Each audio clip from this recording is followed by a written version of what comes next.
Hi IELTS candidates, welcome to this new video in which we are going to deal with writing task number 1 of the IELTS Academic test. First of all, we are going to start with the task description.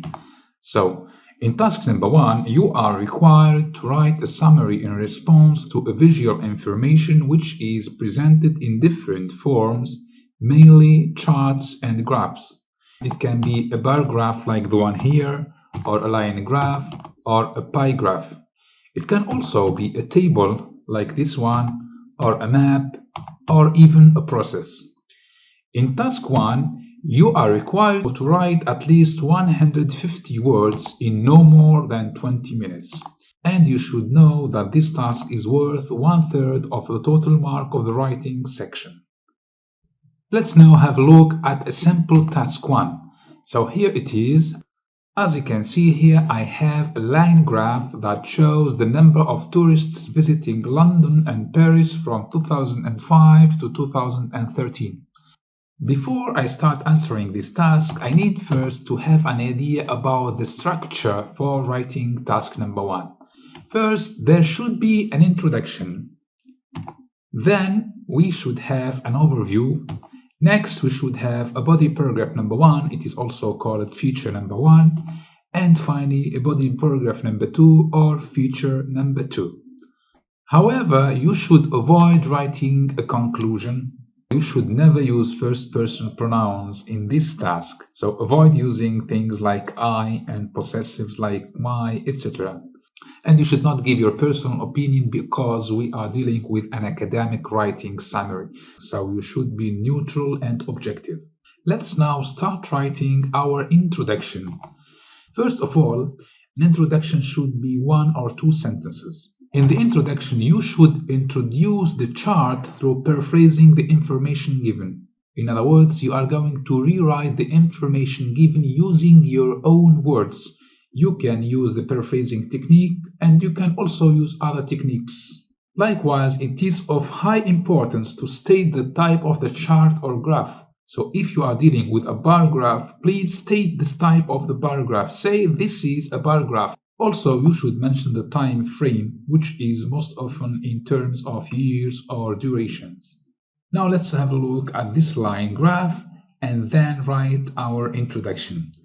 So in order to write my introduction, I have to focus on the first line here, that is the information given, which is highlighted here. So it reads, the line graph shows the number of tourists visiting London and Paris from 2005 to 2013. What am I going to do here? I am going to paraphrase this statement using my own words.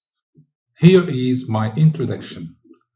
The line graph compares the number of visitors to London and Paris between 2005 and 2013.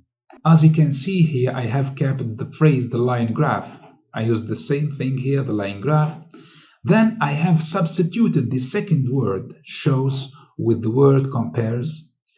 Also, I have substituted the word tourists with the word visitors. But I did not change the names of cities here. As you can see here, I have London and Paris, and here I have London and Paris, because we are dealing with these 2 cities, so I cannot change them.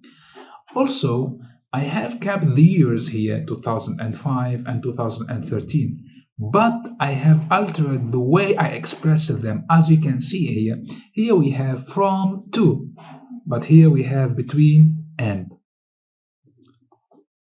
Now that my introduction is written, I can move to the second part, which is the overview. An overview is the most important part in the summary. In an overview, you should write between 2 and 3 sentences. You should focus on the most remarkable trends and features and describe them in a general way. You don't need to do that in a detailed way. That is to say, try not to give details at this stage.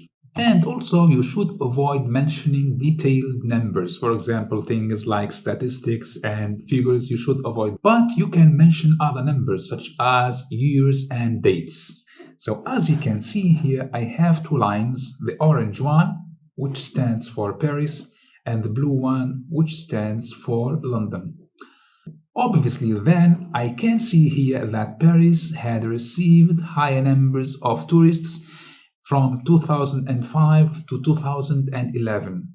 And what happened next is that the numbers of tourists visiting Paris fell down.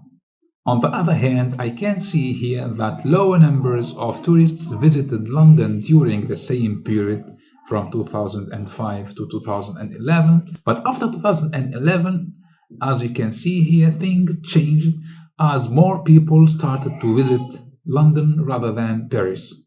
So I am going to state this idea in my overview. Overall, more tourists visited Paris before 2011. However, London got higher numbers of visitors afterwards. In my overview, I have written two sentences. The first is overall, more tourists visited Paris before 2011, and the second is, however, London got higher numbers of visitors afterwards. I have used the word overall, which is highly recommended and highly useful for writing an overview. So try to use this word in your overview. I have described the graph in a general way. I did not go into details, which will be done in the following parts. Now let's start writing our body paragraph feature number 1. Unlike in the overview, in this part you should analyze the diagram and give detailed information. First, you should highlight the key features or trends that stand out the most in the diagram under study. But what is meant by the term key features? The key features are usually the easiest things to spot and the most remarkable points that you can identify when you examine the diagram. Once you have identified the key features, you describe them through using data from the diagram, including figures, numbers, and dates, etc. These specifications apply to both paragraph number 1 and paragraph number 2. Meanwhile, you should know how to plan and organize the content of each of the two paragraphs. You cannot talk about the same thing in the two paragraphs. Instead, each paragraph should be devoted to treating a distinct element or issue or idea. For this summary specifically, my body paragraph number 1 will be devoted primarily to Paris, whereas body paragraph number 2 will deal mostly with London. Before I start writing my body paragraph number 1, I need to have a look at my line graph. Here it is. As you can see here, I have an orange line that stands for Paris and a blue one which represents London. I have the number of tourists in million on the left here, and here I have the years, starting from 2004 until 2014. In 2005, Paris received around 15 million tourists, while London had only 10 million. Notice here that the number of tourists who visited Paris during the period between 2005 until 2011 was always higher than the number of tourists who visited London. Let's highlight this key feature down here in my paragraph.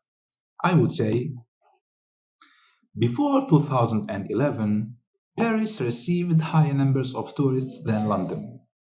I need to give details here. For example, 15 million people visited the city in 2005 against almost 10 million tourists for London.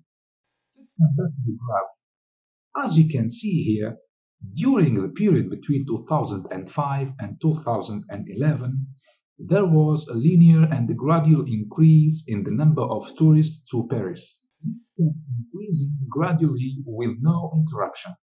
I should highlight this point now. I would say the period between 2005 and 2011 witnessed a gradual increase in the number of visitors to the French capital, which reached almost 40 million tourists in 2011. Focusing on the graph again, we notice here a significant change that took place after 2011. The line is no longer heading up here, instead it fell down. This meant a decline in the number of tourists to Paris. I should mention this in my paragraph and I would say, surprisingly, however, that year represented a turning point as the number of travelers to Paris dropped to around 33 million tourists the following year. I can mention this here between parentheses 2012 and again to almost 27 million in 2013. Altogether, I have written 4 sentences in this paragraph highlighting 2 key features. I have also given details to support my ideas. I have mentioned figures and numbers here. As you can see here, I have 10 million, I have 2005, 2011, 15 million, 40 million, etc. I also used the comparative. As you can see here, Paris received higher numbers of tourists than.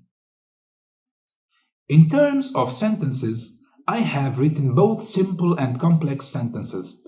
The first sentence here is a simple sentence and a short one. And you can see, for example, the last sentence here, it is a complex and long sentence. As for vocabulary, I try to use a variety of vocabulary to refer to the same thing. For example, I have used the term tourists, visitors, and travelers to refer to the same thing. I have also used this phrase, the French capital, to avoid using the word Paris too many times. Finally, I have used almost and around to express numbers and figures. This terms should be used when you are not sure about the exact number or figure. Now let's move to the fourth part of our summary, which is the second body paragraph or the second feature. In the second body paragraph, I will be talking about the features related mostly to London. So let's have a look at the graph and focus on the blue line. Notice here that the numbers of tourists visiting London increased steadily over the years, from almost 10 million visitors in 2005 to nearly 45 million in 2011. I should highlight this feature down here. London has maintained a steady growth in the numbers of its yearly visitors, which multiplied more than 4 times during the same period. Now let's go back to the graph. We said that London achieved a steady growth in tourists' numbers during this period. But if you focus more, you can notice that despite this steady growth, the numbers of tourists who visited London was always lower than that of people who visited Paris. Let's add this feature down here. Despite this remarkable growth, the number of people visiting London was always lower than that of people visiting Paris from 2005 to 2011. Again, we need to go back to the graph. Look at what happened in the year 2011. You can see here that after 2011, London started for the first time in the period to receive higher numbers of tourists than Paris. I would write here, however, starting from 2012, London took the lead for the first time as the number of people who traveled to the British capital surpassed that of Paris. To support this idea, I can add the following. In concrete details, while more than 40 million people traveled to London in 2013, Paris received less than 30 million visitors. Altogether, in this second paragraph, I have written 4 sentences. I have highlighted 2 features. The first one is the steady growth, and the second one is the lower numbers of tourists visiting London. I have also used the comparative, like here more than, or here lower than, and here more than again, and less than. I used a variety of numbers and figures, like here for example 4 times, and here 2005 and 2011, and here 40 million, in addition to varying sentences forms and structures and using the contrasts like here, despite and however. Put together, these 4 parts give me this final summary, which is made up of 209 words. As you can see here, I have the introduction and the overview here, and then I have body paragraph number 1 here, and finally I have body paragraph number 2. That's all for this video. Thank you for watching.